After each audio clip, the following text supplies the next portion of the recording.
13 देखि 28 वर्षका करिब 100 जना कलिला बालबालिकाहरूको रगतमा होली खेलेर त्यही रगतको जगमा बनेको सरकारमा बनेका मन्त्रीहरू यस्ता पात्र छन्।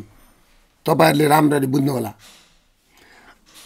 हाम्रो देशको प्रधानमन्त्री सुशीला कार्की 2081 साल असोज 15 गते ग्लोबल युथ फाउन्डेसनद्वारा सञ्चालित युवा सांसदको प्रमुख अतिथिको रूपमा उपस्थित थिइन्, जहाँ राजेश हमाल समेत उपस्थित थिए। 2082 साउन 8 गतेको सोही कार्यक्रममा कुलमान घिसिङ र विजय लामा समेत उपस्थित थिए, जुन कार्यक्रमले 165 वटा निर्वाचन क्षेत्रको उम्मेदवारको मात्र कुरा गर्दछ र अब आउने भावी 165 क्षेत्रको लागि कस्ता उम्मेदवार छनौट गर्ने भन्ने विषयमा कुरा गर्दछन्।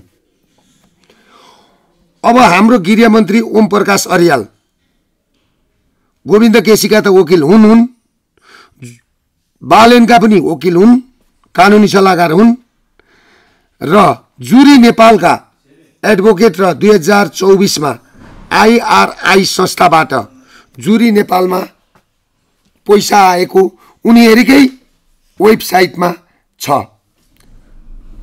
अब कृषि मन्त्री मदन परियार को कुरा गरौं। उहाँ समता फाउन्डेसनका अध्यक्ष हुन्, जुन समता फाउन्डेसन 2005 देखि IRI बाट रकम बुझ्ने संस्था हो। अर्थमन्त्री रामेश्वर खनाल यू को विषयमा बुझौं। USAID को लगानी र डाक्टर विश्वास गौचन सहितका पात्र बसेर बनाएको इकोनोमिक रिफर्म कमिसनका उनी अध्यक्ष हुन्। सञ्चार मन्त्री जगदीश खरेल खोज पत्रकारिताको नाममा देशको सूचना बाहिर लैजाने बारबरा फाउन्डेसनका फाउन्डर मेम्बर, MCC परियोजना नेपालको हितमा छ भनेर वकालत गर्ने र विभिन्न टक शो।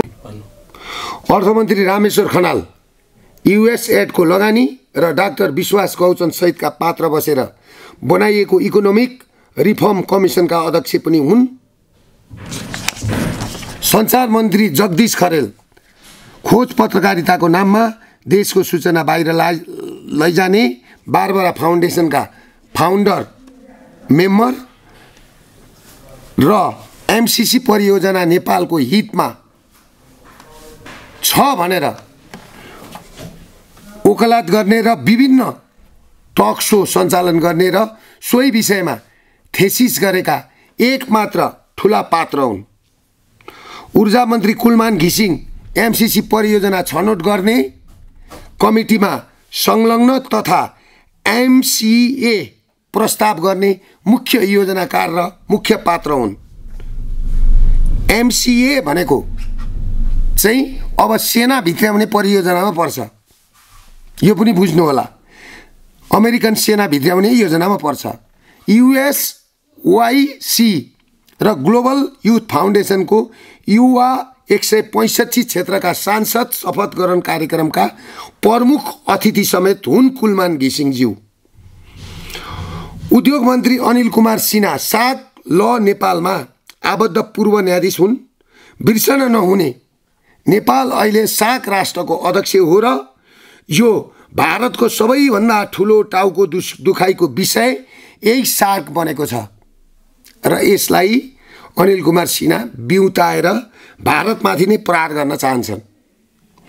अर्को छुटाउन नहुने विषय NID मार्फत चाइना इन द वर्ल्ड नामक संस्थामा फन्डिङ आएको देखिन्छ। NID होइन। अर्को छुटाउन नहुने विषय NED मार्फत चाइना इन द वर्ल्ड नामक संस्थामा फन्डिङ आएको देखिन्छ, जुन फ्री तिब्बत र दलाई लामासँग प्रत्यक्ष जोडिने संस्था हो। त्यसैले त अहिलेसम्म नआएको दलाई लामाको बधाई यही सरकारलाई आयो। यसैको मेन कारण हो दलाई लामाको बधाई आउनु। त्यसैले सम्पूर्ण साथीहरूले के बुझ्नु भने यो सरकार चाहिँ नेपालमा बसेर अब भारतलाई घेर्ने र भारतमा अस्थिर राजनीतिक र अहिले झन्डै 15 वर्ष चलेको सरकारलाई गिराएर उनीहरूको हातमा भारतलाई लान खोज्दैछ। 13 देखि 28 वर्षका करिब 100 जना कलिला बालबालिकाहरूको रगतमा होली खेलेर त्यही रगतको जगमा बनेको सरकारमा बनेका मन्त्रीहरू यस्ता पात्र छन्। तपाईहरुले राम्ररी बुझ्नु होला। हाम्रो देशको प्रधानमन्त्री सुशीला कार्की 2081 साल असोज 15 गते ग्लोबल युथ फाउन्डेसनद्वारा सञ्चालित युवा सांसदको प्रमुख अतिथिको रूपमा उपस्थित थिइन्, जहाँ राजेश हमाल समेत उपस्थित थिए। 2082 साउन 8 गतेको सोही कार्यक्रममा कुलमान घिसिङ र विजय लामा समेत उपस्थित थिए, जुन कार्यक्रमले 165 वटा निर्वाचन क्षेत्रको उम्मेदवारको मात्र कुरा गर्दछ र अब आउने भावी 165 क्षेत्रको लागि कस्ता उम्मेदवार छनौट गर्ने भन्ने विषयमा कुरा गर्दछन्। अब हाम्रो गृहमन्त्री ओम प्रकाश अर्याल गोविन्द केसीका त वकिल हुन्, बालेनका पनि वकिल हुन्, कानुनी सल्लाहकार हुन् र जुरी नेपालका एडभोकेट र 2024 मा IRI संस्थाबाट जुरी नेपालमा पैसा आएको उनीहरुकै वेबसाइटमा छ। अब कृषि मन्त्री मदन परियार को कुरा गरौं। उहाँ समता फाउन्डेसनका अध्यक्ष हुन्, जुन समता फाउन्डेसन 2005 देखि IRI बाट रकम बुझ्ने संस्था हो।